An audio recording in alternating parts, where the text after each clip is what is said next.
Bien, vamos entonces a dar inicio a esta segunda charla. Bueno, no sabría si justamente podríamos llamarla una charla, que creo que más es una exposición de la palabra de nuestro Dios. Vamos a dar inicio entonces al segundo tema. Ayer estuvimos hablando de la suficiencia de las Escrituras y vimos cómo ella misma nos muestra a nosotros ese poder que ella tiene y lo suficiente que es para hacer todo lo que Dios ha dicho que hará con ella. En esta noche vamos a hablar entonces acerca de la palabra de Dios en la oración, pero quiero agregar algo más, en la oración bíblica, porque de hecho nosotros creo que podemos escuchar a muchas personas orar y no justamente tienen que ser personas creyentes o no tienen que ser personas que han nacido de nuevo. Hay personas que uno escucha que no han tenido esa conversión de la que habla la Escritura y sin embargo oran muy bonito. No sé si a ustedes les pasa allá en Cúcuta, pero aquí en Cali hay algo muy curioso y es que hay una emisora en las mañanas que es muy conocida, es muy escuchada aquí y hay una persona en esa emisora que cuando uno la escucha, bueno, a mí me pasa, es porque al lado de donde yo vivo hay alguien que le gusta colocar la emisora para todos, entonces en las mañanas escucho lo que allí es dicho. Y resulta que una de las personas que está en esta emisora comienza a orar y cuando uno escucha a esta persona orar, uno dice, uff, wow, como que es un gran cristiano, qué hombre de Dios, esas palabras que usa al orar. Pero resulta que después de que termina de orar y de expresar un montón de frases, palabras, ideas en la oración, continúa entonces el programa y arrancan entonces las frases de doble sentido, arrancan por ahí también esas otras palabras que tienen que cortar porque son madrazos y todo ese otro tipo de cosas que normalmente hacen parte del vocabulario de los que no son cristianos. Pero oró, y cuando uno escuchó orar, uno dijo, wow, qué oración. Ni siquiera a veces a muchas personas en la iglesia uno las escucha orar de esa manera. Entonces, quiero invitarle a que en esta noche lo que hagamos sea ver en la Escritura la palabra de Dios en la oración bíblica. ¿Cómo deben ser nuestras oraciones bíblicas? Porque creo que nuestra oración no debe ser de acuerdo a lo que yo considero, lo que yo creo que debe ir allí, lo que a mí me gusta, la capacidad que yo tengo para hablar, lo elocuente que sea, sino que mi oración tiene que ser una oración bíblica, una oración que esté enmarcada en los parámetros que Dios ha dejado en su palabra. Y para ello, lo que vamos a hacer en esta noche es entonces estudiar una parte del libro de Daniel. El libro de Daniel que se encuentra en el Antiguo Testamento. Y quiero contarles algo allí. De los libros de la Escritura que componen la palabra de nuestro Dios, bueno, de manera personal tengo un afecto muy especial por este libro. Me emociona mucho leer, estudiar y profundizar este libro por todo lo que allí nosotros encontramos. Así que digamos que en esta noche estaré compartiendo una parte de ese libro que es tan especial y tan emocionante para mí, pero que también quiero invitarle que con esto que vamos a hablar también sea un libro especial para usted, un libro que lo anime a buscar cada vez más en él a nuestro Dios, que usted vea en este libro algo tan necesario para su vida que usted tome la decisión también de profundizar cada vez más en él. Entonces estaremos hablando de una parte de este libro y quiero invitarle a que veamos algunas cosas importantes de este hombre, justamente de Daniel, porque para poder entender un poco más lo que vamos a hablar es necesario comprender algunas cosas de este hombre de Dios, que es el protagonista humano de este libro llamado Daniel. Bien, Daniel era un judío que hizo parte del primer grupo que fue llevado cautivo a Babilonia por este rey que conquistó a los judíos, al pueblo judío, el imperio del sur, en el año 604 antes de Cristo. Ahora, cuando nosotros comenzamos a leer el libro, ¿qué es lo que nos encontramos? Que Daniel era alguien que pertenecía al linaje de los príncipes del pueblo de Israel. Y fue justamente esa la razón por la que el rey lo selecciona a través de sus súbditos, de sus siervos, para lograr o buscar con él algo que él se proponía, que era, bueno, no solamente con Daniel, sino con los demás que fueron también tomados con él. Y la intención de este rey Nabucodonosor era babilonizarlo. Es un término que se acuña allí. Y la idea era que todo lo que el imperio babilónico era, todas sus creencias, sus dioses, sus costumbres, fueran puestas en las vidas de estos hombres. Eso lo encontramos en Daniel, capítulo 1, versículos 3 al 7. Pero también nosotros vemos que este libro abarca la historia de varios imperios y Daniel en cada uno de esos imperios ocupó puestos muy importantes. Por ejemplo, en este primero, que fue el imperio babilónico, con el rey Nabucodonosor, él se convirtió en el gobernador y jefe. Nosotros encontramos esto en Daniel capítulo 2, versículo 48. Él era el que manejaba como segundo al mando todo el imperio. Pero también en ese mismo imperio, después de que ya Nabucodonosor no está, muere, viene entonces su nieto Belsasar y nos dice que en este periodo, ¿qué es lo que sucede? Bueno, Belsasar lo convierte a él en el tercer señor del reino. ¿Por qué? Bueno, no tenemos el tiempo para ampliar muchas cosas, pero simplemente lo que podemos saber es que Belsasar era el segundo porque había otro rey que era su padre, pero él no había aceptado ser rey directamente y por eso puso a Belsasar como quien gobernaba, aunque él estaba detrás de bambalinas, lo diríamos nosotros. Y Belsasar, entonces, gobernando, colocó a Daniel como el después de él, o sea, el tercero del rey. Pero este nombramiento no le duró sino solamente un día, porque ese mismo día cayó el imperio babilónico. Daniel capítulo 5, versículos 29 nos dice eso. Después de esto vino un imperio, el imperio Medo, y quien gobernaba en ese imperio Medo era el rey Darío, y él tomó la decisión de colocarlo a él como uno de los 3 gobernadores principales de su reino. Y ahí es cuando nosotros vemos que los otros que eran gobernadores hacen toda una estrategia para hacer que Daniel dejara de ser el consentido, coloquémoslo así entre comillas, del rey Darío. Esa historia la encontramos a partir de Daniel, capítulo 6, versículos 1 y 2. Pero después de esto viene el imperio persa con el rey Ciro. ¿Y qué es lo que pasa? Bueno, Daniel continúa ocupando ese puesto tan importante en este imperio y él allí desarrolla entonces unas series de responsabilidades que solamente eran para las personas más cercanas al rey. Daniel capítulo 6, versículo 28 nos dice esto y también cuando vamos al capítulo 10, versículo número 1. Pero algo más quiero contarle acerca de Daniel.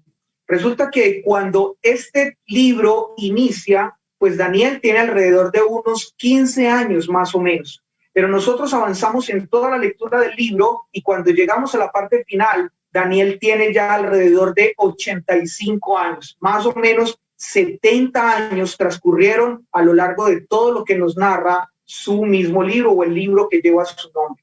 Pero también permítame resaltarle algo como último, aunque hubieran muchas cosas más que decir, pero con respecto a este hombre, este mismo libro nos lo muestra como un hombre íntegro delante de Dios, del cual no se dice nada malo de él en toda la escritura. Y dentro de un momento vamos a hablar algo más de esto, pero Daniel entonces es mostrado como un verdadero hombre de Dios, un hombre de Dios que cada día se esforzaba por vivir de acuerdo a su Dios para honrar a su Dios.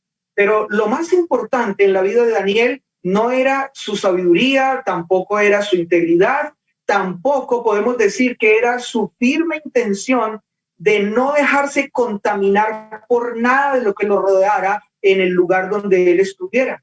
Resulta que cuando nosotros leemos este libro, encontramos que hay algo que resalta en la vida de Daniel y que nos muestra que realmente eso era lo más importante, que es, pues bien, quiero invitarle a que usted me acompañe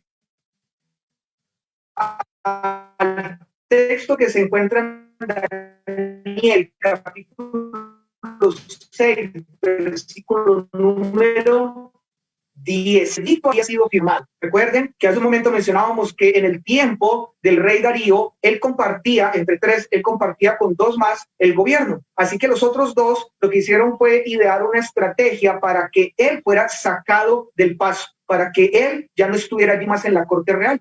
Así que creo que todos conocemos esa historia. Llevaron a Darío a firmar un edicto que cualquiera que invocara a un dios diferente al de este imperio, el Medo, entonces ese sería echado al pozo de los leones. Pues bien, lograron engañar al rey, el edicto fue firmado y aquí es donde nos encontramos en el texto que estamos leyendo. Entonces, cuando fue firmado, dice el texto, entró en su casa y abiertas las ventanas de su cámara que daban hacia Jerusalén, se arrodillaba 3 veces al día. ¿Y qué hacía arrodillado? El texto no lo dice. Y oraba y daba gracias delante de Dios, como lo solía hacer antes. Esta era una costumbre de Daniel. Esto era algo que Daniel siempre estaba haciendo. No fue algo que comenzó a hacer a partir de este momento, cuando él se dio cuenta acerca de que este edicto había sido firmado. No, este edicto con respecto a su vida de oración no cambió las cosas, ni le agregó ni le quitó nada. Él siguió viviendo todo lo que había vivido normalmente en su vida de oración, y fue esto lo que le trajo, bueno, una serie de complicaciones. Pero no es justamente eso lo que vamos a mirar en esta noche. Pero lo que sí quiero mencionarle es que la vida de oración de Daniel entonces fue lo más importante en todo el desarrollo de su propia vida. Y esto lo convirtió en un hombre sabio. Fue la sabiduría de él un resultado de su vida de oración. Esto lo llevó a ser un hombre íntegro, con arrojo, un hombre que estaba completamente convencido en quién creía y qué era lo que creía de él. Y por eso él se sometía totalmente en esa dependencia de la voluntad de Dios. Ahora, este libro no solo nos muestra esto, Daniel también era un hombre que no solo él vivía la oración 3 veces al día, sino que además de eso, en los momentos especiales, este hombre hacía otra serie de oraciones o vivía, digamos, esa vida de oración de una manera especial. Y algo muy especial que aparece en este libro con respecto a esa vida de oración es lo siguiente. El texto no solamente nos muestra que él oraba, sino que también el mismo texto, el libro de Daniel, nos muestra qué componían sus oraciones. A veces nosotros decimos, bueno, él oraba, muy bien, qué buen ejemplo. Pero ¿y qué era lo que oraba? El mismo libro de Daniel nos muestra qué componían sus oraciones. Así que entonces vamos a mirar algo importante de este libro. Este libro está dividido en 2 partes. La primera parte va desde el capítulo 1 hasta el capítulo número 6. Y esta parte del libro es una narrativa histórica de todo lo que él vivió a lo largo de estos 70 años más o menos. Pero la segunda parte va desde el capítulo 7 hasta el capítulo número 12. Y allí que encontramos un conjunto de varias visiones proféticas que recibió él. Y estas él las plasmó en esa segunda parte del libro. Así que algo que nosotros no podemos dejar de ver al mirar este texto o este libro completo es que esa segunda parte del libro de Daniel está entrelazada con la primera parte, porque no es que todo el libro se desarrolla de una manera cronológica, solamente eso sucede desde el capítulo 1 hasta el 6, pero del 7 en adelante se devuelve en el tiempo el libro y comienza a narrarnos una serie de visiones que Daniel recibe y que suceden en lo que él ya ha contado en los primeros capítulos. Permítame solo citarle un ejemplo de esto. Cuando nosotros vamos al capítulo número 7, allí nos encontramos con la visión de las 4 bestias. Y cuando comenzamos a estudiar esa visión, ¿qué es lo que vemos? Bueno, que esta visión está entrelazada con lo que es narrado en el capítulo número 2.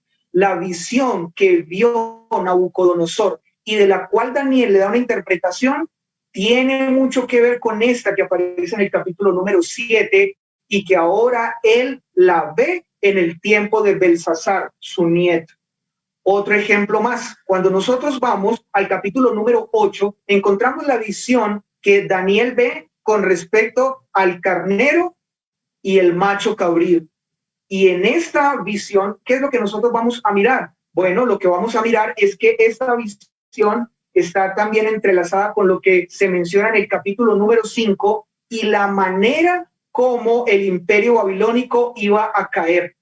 Así que allí encontramos buenos ejemplos o dos muy buenos ejemplos de lo que les estoy mencionando.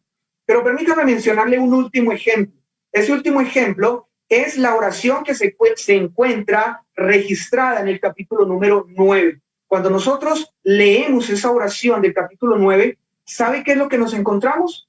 Nos encontramos lo que componía las oraciones de Daniel, que son mencionadas en el capítulo número 6. Recuerden, 3 veces al día oraba Daniel. ¿Pero de qué oraba? Bueno, el capítulo número 9 nos habla qué componían estas oraciones. Así que vamos a mirar qué nos enseña esta oración. Y vamos a mirar también que no se trata solamente de traer a nuestra memoria o de traer a nuestra mente conocimiento y llenarnos de conocimiento, envanecernos de conocimiento. Al contrario, lo que tenemos que es ver qué era lo que componía esta oración y hacer eso práctico a nuestras vidas. Porque, como les decía también hace un momento, uno puede escuchar a muchas personas orar, pero sus oraciones no son bíblicas y algunas personas cuando oran ni siquiera son creyentes. Pero el verdadero creyente se preocupa porque sus oraciones sean oraciones bíblicas, sean oraciones que estén basadas en la palabra de Dios. Y Daniel nos va a hablar acerca de esas oraciones, o más bien qué deben componer esas oraciones cuando nosotros estamos muy preocupados porque realmente sean oraciones que agraden a nuestro Dios. Así que entonces yo quiero invitarle que vayamos al capítulo número 9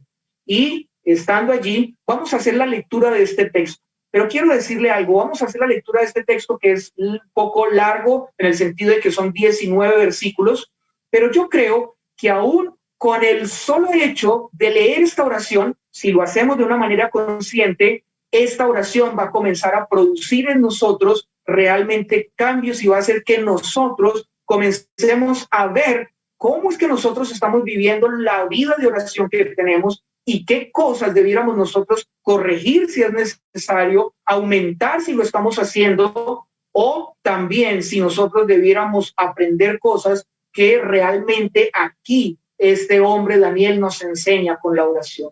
Así que entonces vamos a Daniel, capítulo número 9. Y quiero pedirle que usted siga la lectura allí en su Biblia donde usted se encuentra en esta noche.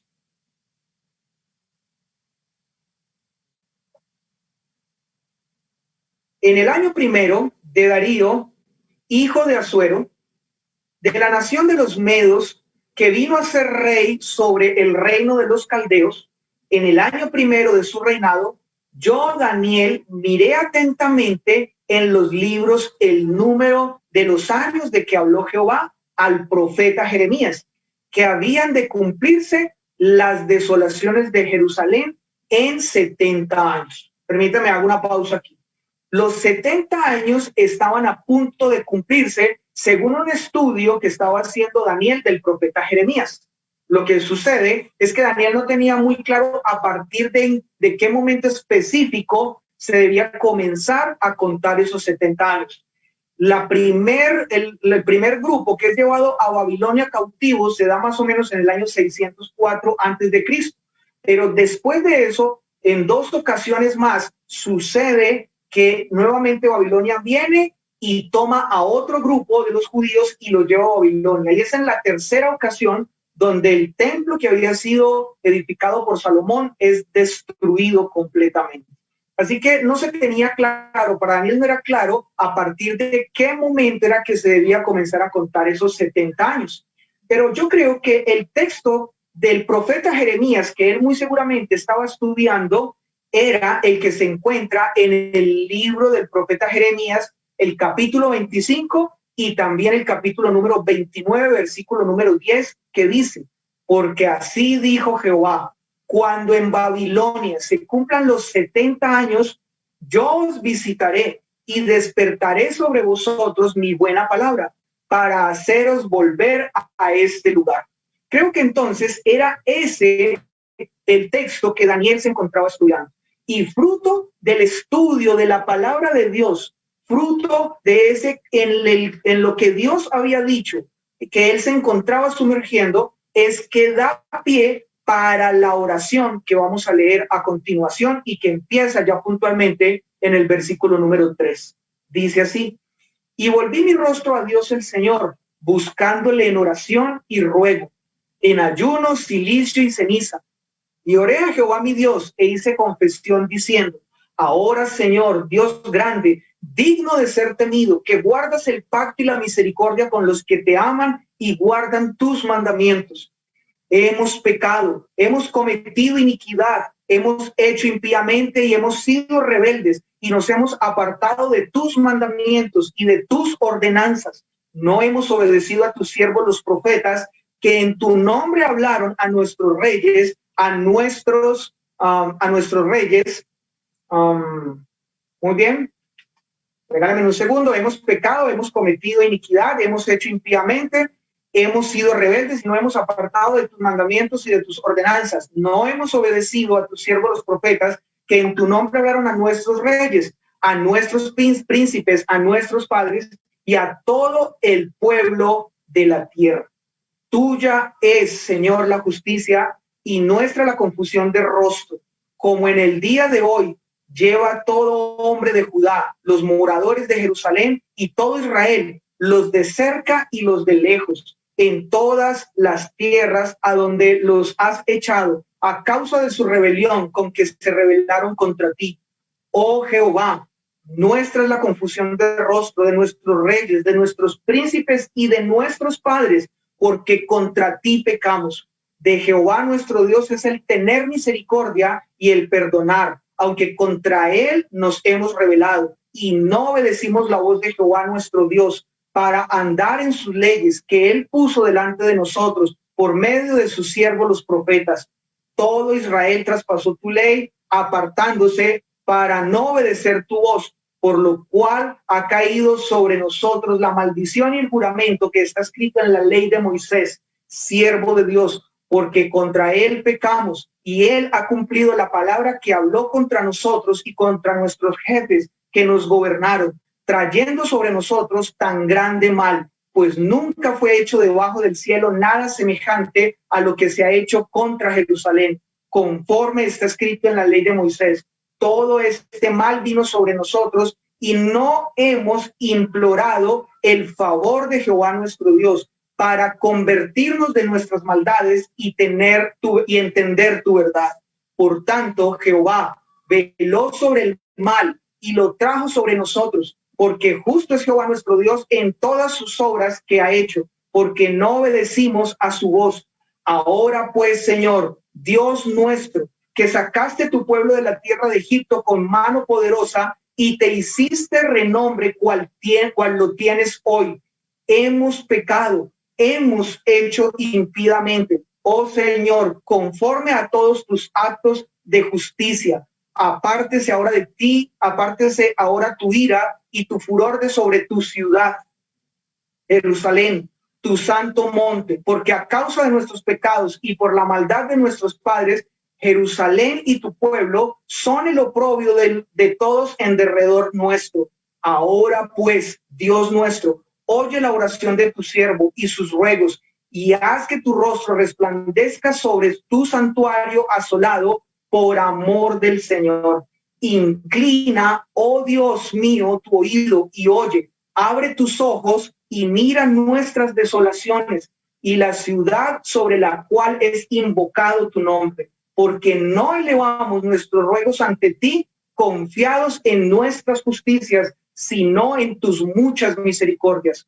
Oye, Señor, oh Señor, perdona, presta oídos, Señor, y hazlo. No tardes por amor de ti mismo, Dios mío, porque tu nombre es invocado sobre tu ciudad y sobre tu pueblo.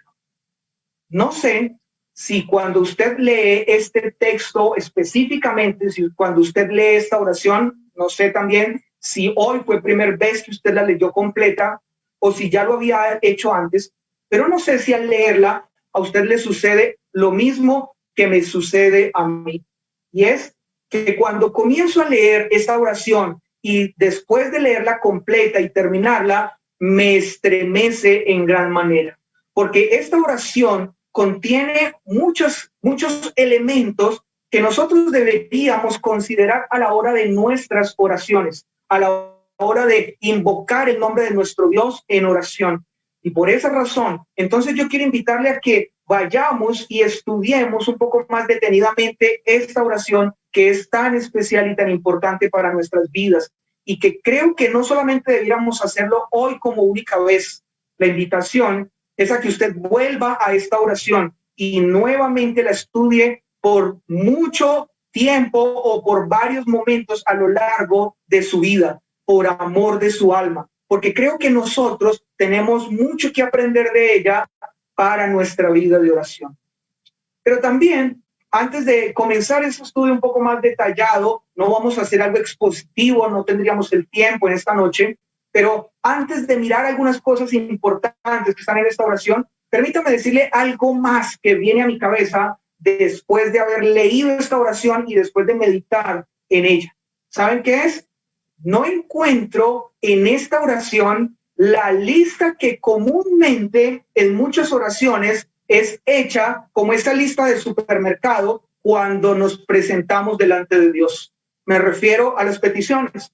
A veces las peticiones de los cristianos se han convertido justamente en eso, en una lista de supermercado. Entonces, necesito esto, necesito lo otro, te pido esto, te pido también esto otro, y convertimos entonces la oración como en ese momento para decirle a nuestro Dios que Él es como ese genio de la lámpara de Aladino, que lo frotamos un par de veces con un par de palabras bonitas, esperando que Él aparezca para que escuche nuestras tres peticiones y conceda esas peticiones.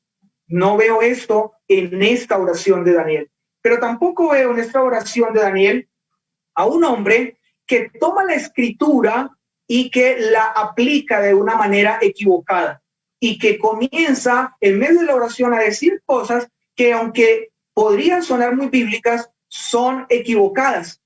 Por ejemplo, no veo a este hombre diciendo, declaro la bendición de Dios. Tampoco veo en esta oración a este hombre Daniel diciendo, reclamo las promesas de Dios. No veo en esta oración algo como eso. Cosas que tristemente en el ambiente cristiano, en la comunidad cristiana donde nosotros estamos, a muchos escuchamos orando de esta manera. Y creo que cuando se trata de una oración bíblica, que sea una oración enmarcada dentro de la palabra de Dios, pues este tipo de oraciones tendrían que ser el modelo, el ejemplo, no para replicarlas tal cual, sino para aprender de ellas y que ellas transformen o que ella transforme nuestra vida de oración. Así que quiero entonces ahora invitarles a que veamos tres componentes importantes en esta oración. Tres cosas que son valiosas resaltar en esta oración de 19 versículos que acabamos de hacer. La primera que quiero resaltar es la parte que tiene que ver con la confesión. Y hago ahora esta aclaración. Le decía que no vamos a compartir este texto de una manera expositiva, pero lo que sí quiero hacer es tomar algunas partes de esta oración que quizás son las partes que más resaltan en ella y verlas dentro de eso que nos muestra el texto en cuanto a la cantidad de versículos que se le dedican a estos temas que quiero resaltar. Permítame, se lo explico de otra manera. Vamos a mirar el componente que más se repite en esta oración como el primer componente que quiero compartir con ustedes. El segundo no es necesariamente el que está en orden después de ese, sino que vamos a ver otro componente que está en la misma oración, pero se le dedican menos versículos. Y por último, vamos a ver otro componente más que, aunque está solo en unos cuantos versículos, no significa que es el menos importante. Simplemente que quise colocarlo allí o quiero resaltarlo para que veamos que cada una de estas cosas deben ser parte de nuestras oraciones, de nuestra vida de oración. Así que entonces miremos la primera, la confesión. toda oración bíblica debe estar acompañada de una confesión. Si ustedes notaron, cuando comenzamos a leer esta oración, ¿qué fue lo que encontramos? Tiene está cargada más bien de una gran dosis de confesión de pecado. En esta oración, nosotros encontramos 16 versículos que la componen, pero de esos 16 versículos que la componen, 10 tienen que ver con confesión de pecado. Así que más de la mitad, y eso no significa que por eso ese es el tema más importante, pero más de la mitad, Daniel le dedica a esta oración, en su oración, hablando acerca del pecado. Y también quiero mencionarles algo más. En esta oración, Daniel lo que hace es que 17 veces reconoce el pecado en el que el pueblo ha incurrido una y otra vez. Permítanme, solamente recuerdo algunos versículos que ya hemos leído. Hemos pecado, dice el versículo número 5. Hemos cometido iniquidad, hemos hecho impíamente y hemos sido rebeldes y nos hemos apartado de tus mandamientos y de tus ordenanzas. No hemos obedecido a tus siervos los profetas, que en tu nombre hablaron a nuestros reyes, a nuestros príncipes, a nuestros padres y a todo el pueblo de la tierra. Entonces, ¿qué nos deja claro esto? Pues bien, que para Daniel el pecado era algo muy serio. Daniel no se tomaba el pecado como algo a la ligera, como algo que se pudiera esconder fácilmente. Por eso, entonces, él en esta oración se presenta delante de Dios y lo que hace es asumir la responsabilidad del pecado del pueblo de Israel. Pero también hay algo que quiero que ustedes noten, y es que él en ningún momento se encarga de echar culpas al pueblo de Israel, en hacer responsable a los israelitas solamente ellos como aquellos que habían cometido cada una de las cosas que ya acabamos de leer. No, si ustedes notaron, Daniel se involucra en esto. Daniel, en sus palabras, nos permite entender que él hace o él menciona más bien las palabras de tal manera que él deja claro que él hacía parte de estos pecados. Quiero invitarle a que usted nuevamente escuche otros versículos que ya leímos que nos hacen referencia a esto. Daniel hablando en plural, diciendo nosotros. Específicamente está esto en el versículo número 9. Contra él nos hemos rebelado. Versículo 10. No obedecimos la voz de Jehová, nuestro Dios, para andar en sus leyes que él puso delante de nosotros. Todo Israel traspasó tu ley, apartándose para no obedecer tu voz. Contra él pecamos. Así que entonces nosotros vemos a Daniel haciendo parte de esto, hablando de tal manera que quedara claro que él también hacía parte de esa responsabilidad de esos pecados que había cometido el pueblo. Él no dice ustedes o este pueblo o las personas que están aquí hacen parte de tu pueblo, ellos han hecho esto, ellos han cometido este pecado, ellos se han desviado. No encontramos a Daniel diciendo eso.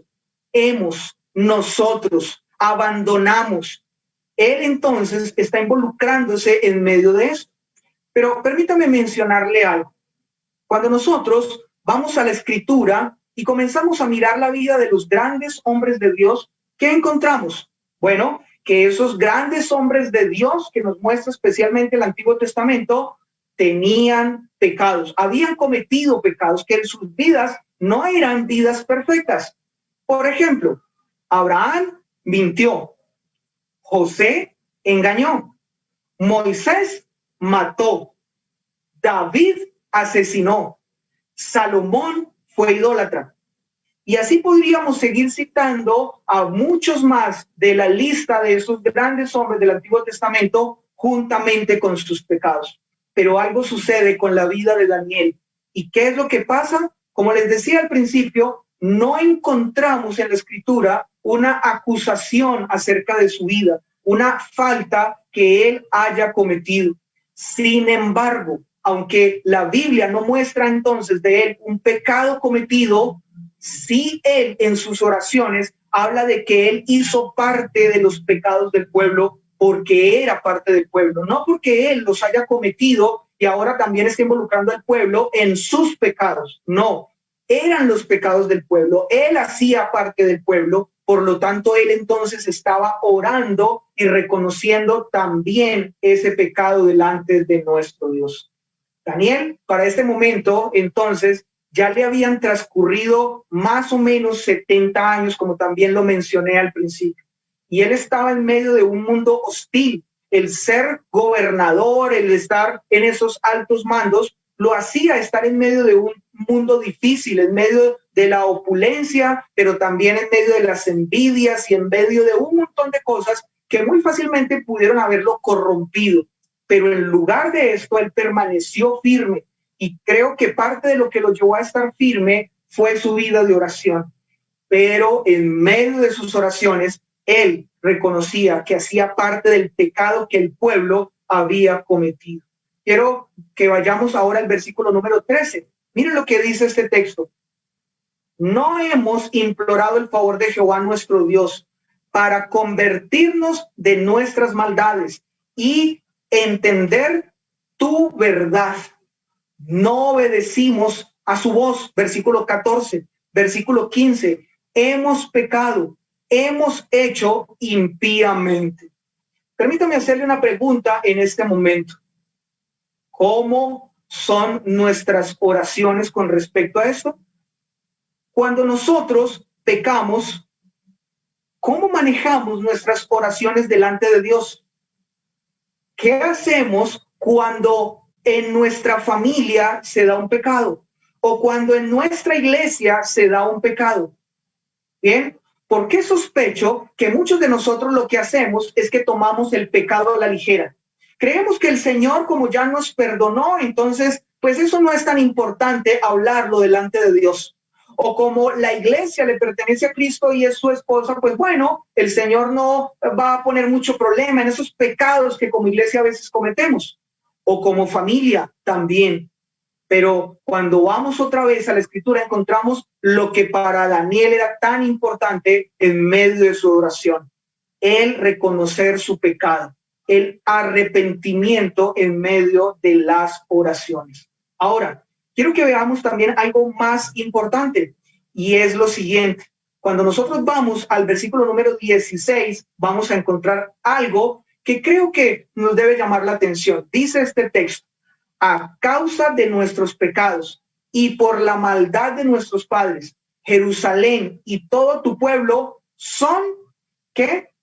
El oprobio, o sea, el desprecio de todos en derredor nuestro.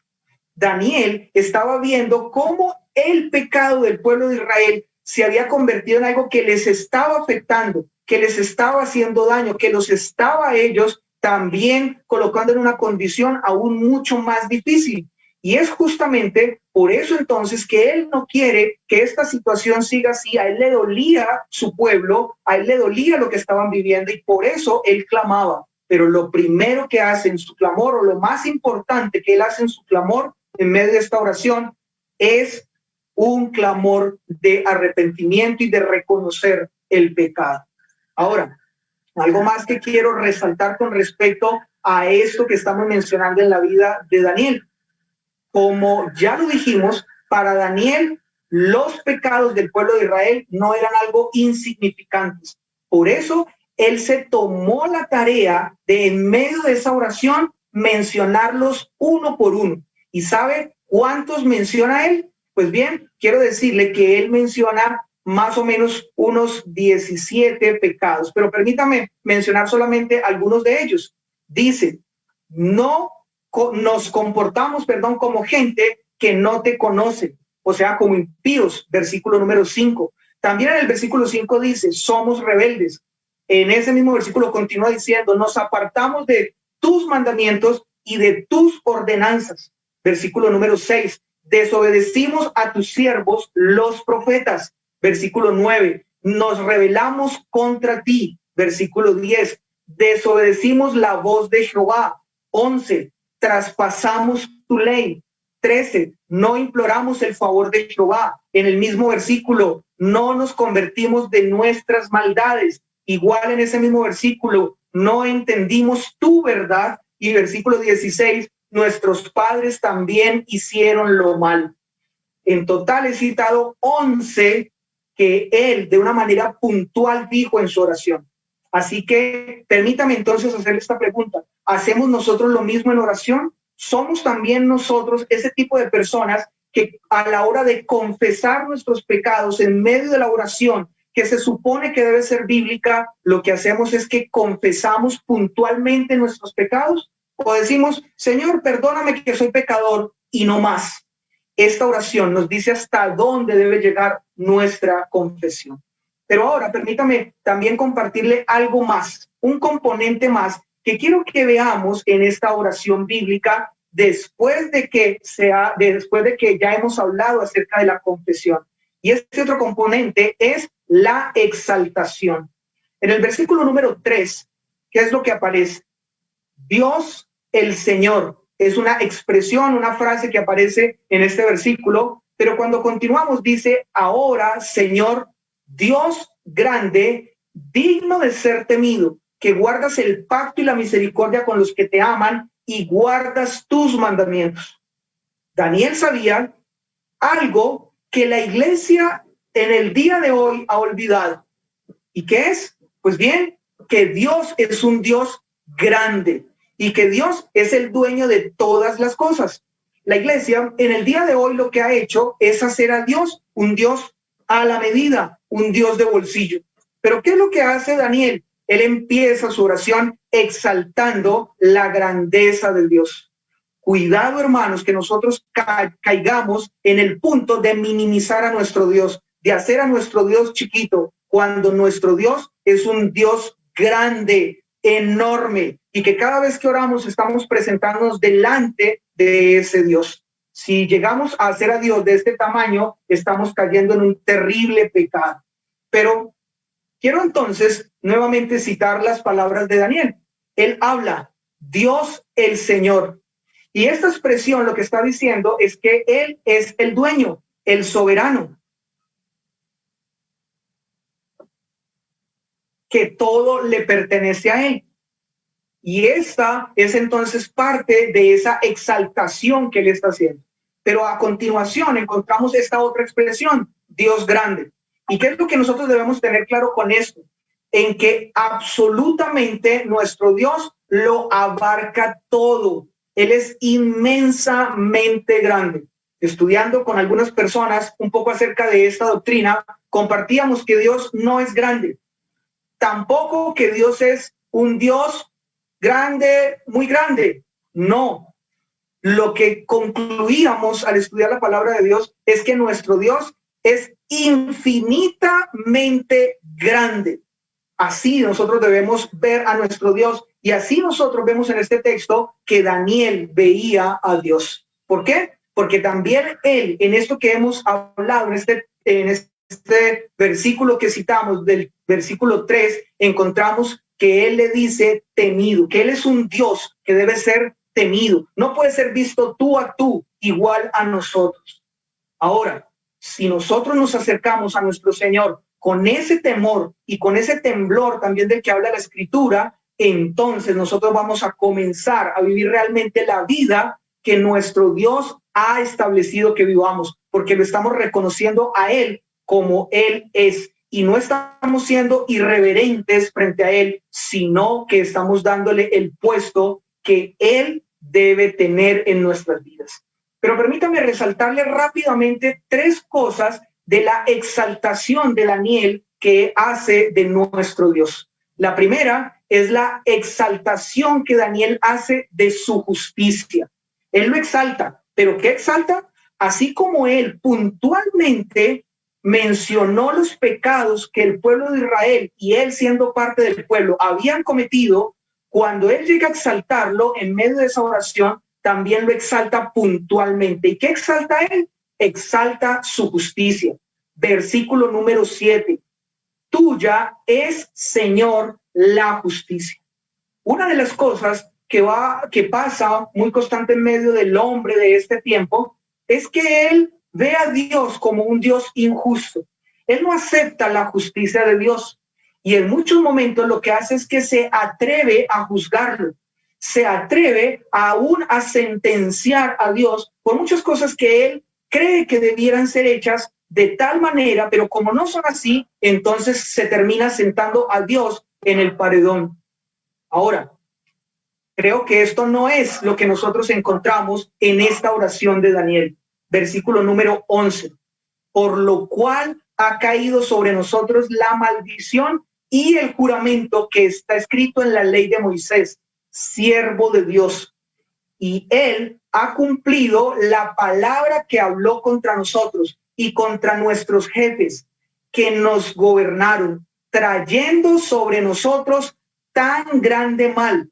Y ahora escuche lo que dice el versículo 13, conforme está escrito en la ley de Moisés, todo este mal vino sobre nosotros. Ven entonces que para este hombre, Daniel, él entendía que eso que estaba sucediendo era algo justo, era algo que ellos se merecían. No era que él estuviese sacando la cara por el pueblo y diciendo, bueno, Señor, mira, no trates tan mal a este pueblo, que aunque ha sido malo, pues no se merece tanto. No, él estaba diciendo en su oración que lo que Dios había establecido para el pueblo y lo que había hecho que le sucediera al pueblo era justo, porque Dios es un Dios justo. Ahora, ¿qué era lo que tenía que hacer este pueblo? Bien, yo no sé si usted sabe cuál era la razón o cuál fue la razón por la que Dios escogió a Israel. No sé si usted conoce esa razón, pero si no la conoce, permítame en esta noche, yo se la comparto. La razón era para mostrar en un pueblo que él decidió escoger, que era Israel, cómo era ser un pueblo gobernado por Dios. Israel no era el único pueblo que existía para ese entonces, había muchos otros pueblos, pero Dios había escogido a Israel, no escogió a los egipcios, por ejemplo, pero escogió a Israel. ¿Y para qué? Para mostrar cómo era una nación cuando se sometía al gobierno de Dios. ¿Para qué? Para que las otras naciones hicieran lo mismo. Así que, ¿qué era lo que tenía que hacer entonces de una manera muy sencilla Israel? Pues todo está simplificado en esto. Debían obedecerlo. Pero ¿qué fue lo que ellos hicieron? Totalmente lo contrario. Ellos desobedecieron a ese gran Dios. Entonces, ¿qué hace Dios? Él les había anunciado que los castigaría y justamente eso es lo que sucede. Versículo número 14. Jehová veló sobre el mal. ¿Sabe qué significa eso? Preparó ese mal y lo trajo sobre nosotros, porque justo es Jehová nuestro Dios en todas sus obras que ha hecho, dice la oración de Daniel. Entonces, ¿qué concluía Daniel? Que Dios era justo y que el sufrimiento que ese pueblo estaba ya por cumplir en casi 70 años era algo que había que reconocer que venía de parte de la justicia de nuestro Dios. Permítame hacerle una pregunta a usted en esta noche. Esa pregunta es, ¿cómo ves tú a Dios cuando Él hace algo sobre tu vida que tú consideras que no debería ser así? ¿Qué piensas tú de Dios cuando Él de una manera actúa sobre nosotros y nosotros decimos, pero ¿por qué, Señor, tú estás haciendo esto conmigo o con mi familia o aún con la iglesia? Pues bien, yo quiero invitarle a que usted nunca deje de lado que todo lo que Dios hace es justo y que cuando Él debe castigar, pues lo hace. Eso no significa que todas las cosas que pasan en nuestra vida y que no son buenas, sino que a veces son un poco dolorosas, significa porque Dios nos está castigando. No, pero hay momentos en que Dios lo hace y su castigo produce dolor a nuestra vida, pero siempre será dentro del marco de la justicia de nuestro Dios. Versículo número 16. Conforme a todos tus actos de justicia, apártese ahora tu ira y tu furor de sobre tu ciudad Jerusalén, tu santo monte. Ese era el clamor de Daniel, pero siempre reconociendo la justicia de Dios. Algo más que exalta Daniel de nuestro Dios es su misericordia. ¿Y qué encontramos con respecto a esto? Versículo 9. De Jehová nuestro Dios es el tener misericordia. Ustedes recuerdan que la Escritura nos habla mucho con respecto a esto.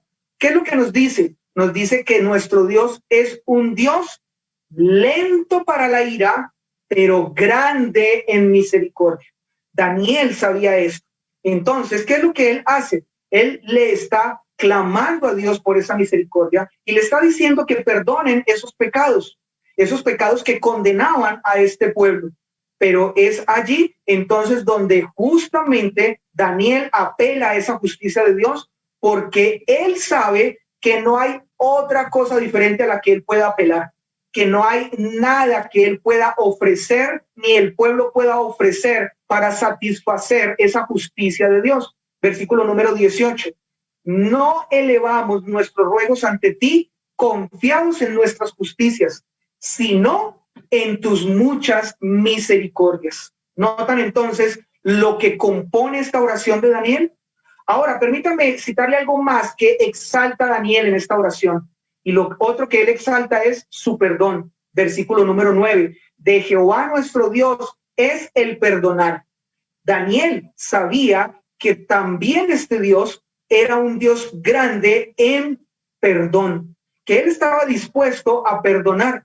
¿Y qué es entonces lo que él en estas palabras nos permite ver? Pues que él no considera que Dios sea un Dios tirano o un Dios insensible. Él sabe que nuestro Dios, si ha prometido perdonar, pues él lo cumplirá. Y justamente eso fue lo que él encontró en ese texto de Jeremías que él estaba estudiando y que lo lleva a hacer esta oración. En el capítulo 29, versículo número 10. Ahí es entonces donde él encuentra esa promesa de perdón. Y en el versículo 19 de este texto que estamos mirando, ¿qué es lo que encontramos? Oye, Señor, oh Señor, perdona, presta oído, Señor, y hazlo, no tardes. Daniel sabía que a nuestro Dios se le podía clamar por perdón y justamente él exalta el gran Dios perdonador que tenemos. Pero ahora permítame entonces mencionarle otro componente más, otro componente que después de haber visto la confesión y después de haber visto la exaltación que Daniel hace de nuestro Dios en medio de esta oración, también ahora él en esta oración nos deja ver cuál era su propósito. El propósito de por qué él oraba, qué era lo que él buscaba con esta oración. Primero, le exalta. Después, o dentro de lo que hablamos, primero lo que él hace es que confiesa los pecados, pero después de eso le exalta. Pero ¿para qué él primero confiesa y después exalta? Aunque si lo vemos en el orden, digamos, cronológico de la oración, primero exalta y después él confiesa. Pero como está mezclado, pues quise presentarlo de esta forma. Pero ¿por qué él hace estas dos cosas indistintamente cuál vaya primero o cuál vaya después? Bien, porque había un propósito en esta oración. ¿Y cuál es el propósito? Usted se ha preguntado si ya antes había leído este texto, ¿cuál era el propósito? ¿Será que el propósito de Daniel estaba en que él ya estaba aburrido de ver al pueblo de Israel como prisionero y ya no quería que fuera o que estuviera más en esta condición? ¿Será que él ya no aguantaba más el sufrimiento que el pueblo estaba teniendo y por eso entonces él ora a Dios y hace lo que ya hemos mencionado? ¿O porque él extrañaba su tierra y quería volver a su tierra? ¿O porque él quería ver cumplida la profecía de Jeremías? Bien, yo creo que de alguna de estas cosas de pronto podían hacer parte del propósito de esta oración, especialmente la última que mencioné. Pero voy a mencionarle una más. ¿Será que el propósito de esta oración era la gloria de Dios? Pues déjeme decirle claramente que este era el propósito de esta oración, la gloria de Dios, dar la gloria a nuestro Dios. Y por eso es entonces que él confiesa su pecado, confiesa el pecado del pueblo y también exalta a Dios. ¿Para qué? Para ahora pasar a esta otra parte o componente de la oración. Versículo número 17. Ahora pues, Dios nuestro, oye la oración de tu siervo y sus ruegos y haz que tu rostro resplandezca sobre tu santuario por amor del Señor. En otras palabras, por amor de ti mismo. Eso es lo que tiene a Daniel haciendo esta oración en este momento. Daniel sabía que la ciudad de Jerusalén era el único lugar en el mundo que había sido apartado para dar adoración al Dios grande del que estamos hablando, del que él habla en esta oración. Y el pueblo judío era el pueblo escogido para presentar esta adoración. Pero resulta que 70 años habían transcurrido y esta adoración ya no se había dado de esa misma manera. Así que lo que Daniel anhelaba era que el pueblo pudiera volver a estar en libertad. ¿Pero para qué? Para que el pueblo en libertad pudiera ir a Jerusalén y como pueblo escogido dieran la adoración al Dios al que él le estaba clamando justamente en esta oración. ¿Y para qué en medio de esa adoración clamar a Dios? Pues para exaltarle por el gran Dios que él es. Eso era lo que tenía a Daniel haciendo esta oración. Y eso era lo que él le clamaba a Dios o lo que le pedía a Dios que él hiciera para que esto pudiera darse. Versículo número 18. Inclina, oh Dios mío, tu oído y oye, abre tus ojos y mira nuestras desolaciones y la ciudad sobre la cual es invocado mi nombre. Presta oído, Señor, y hazlo. No tardes por amor de ti mismo, Dios mío, porque tu nombre es invocado sobre tu ciudad y sobre tu pueblo. Así que yo quiero que usted en esta noche me responda a la siguiente pregunta. ¿Cuánto celo hay en su corazón porque la gloria de Dios cada día sea más exaltada? Porque nuestro Dios sea cada vez más glorificado y alabado, porque su nombre sea cada vez más reverenciado. ¿Hay un celo profundo en su corazón por eso? Pues bien, cuando nosotros vemos entonces esta oración un poco más detallada en la vida de Daniel, ¿qué es lo que encontramos? A un hombre con un celo profundo de que Dios fuera exaltado y reverenciado. Por eso su clamor y por eso toda esta oración. Así que creo que esto nos deja a nosotros en una condición. ¿Cuál? Que así mismo tienen que ser nuestras oraciones. Nuestras oraciones tienen que ser bíblicas, no tienen que ser una lista de supermercado, no tienen que estar acompañadas por otro tipo de cosas que a nuestro parecer parecieran bíblicas, pero realmente no lo son. Realmente son oraciones extra bíblicas fuera de la escritura.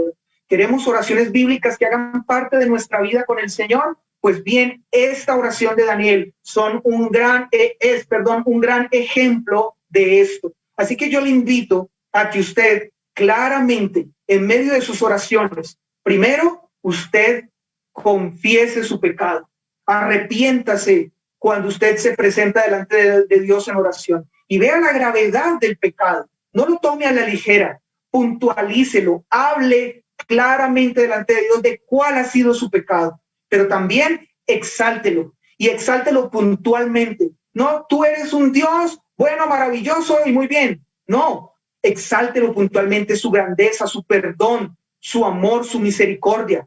Nuestro Dios es un Dios que se ha revelado en la Escritura hablando de muchos atributos. Pues bien, tome esos atributos y cada día o cada una de sus oraciones delante de Dios exprese la exaltación que usted tiene de Él mencionando uno de esos atributos, porque nuestro Dios es digno de ser reverenciado.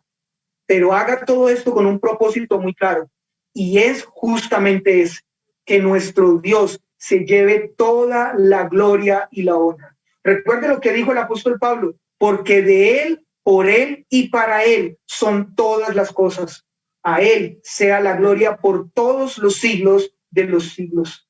Quiero entonces invitarle a que esto quede en su mente y en su corazón en esta noche, que esto haga parte de sus oraciones, para que sus oraciones y las mías sean oraciones bíblicas, oraciones que a partir de hoy tengan un alto contenido bíblico, que la palabra de Dios nos lo muestra, y que de esa manera entonces nosotros imitemos la vida de Daniel. No es que lo reverenciemos, que la imitemos, y que así entonces nosotros seamos hombres y mujeres que al momento de orar, lo que más nos importa es que lo hagamos conforme a como Dios lo ha mostrado en su palabra, lo ha dejado registrado en su libro. Oremos.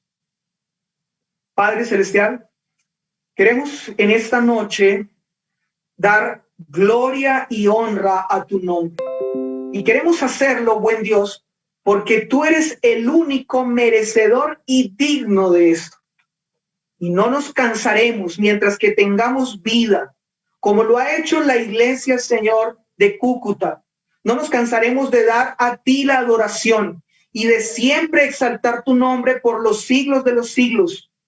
Pero además de eso, y reconociendo cada una de las cosas que tú has revelado en tu palabra, que te hacen ser Dios y que nos muestran a nosotros el gran Dios que tenemos, pues no nos cansaremos, Señor, de hablar de ellas en oración.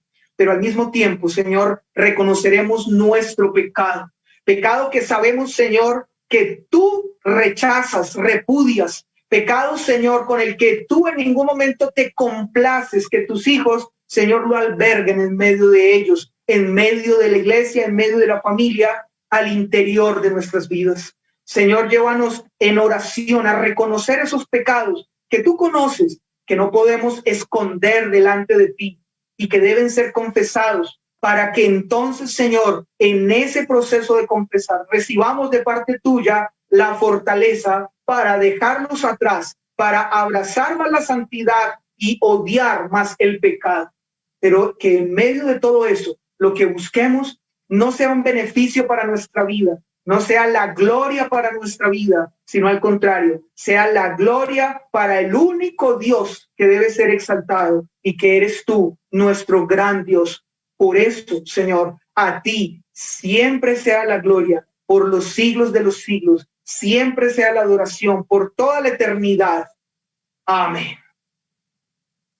Bien, nuevamente les agradezco por este tiempo y espero que este tiempo que hemos pasado alrededor de la palabra de nuestro Señor haya traído bendición e instrucción para nuestra vida. El Señor les bendiga.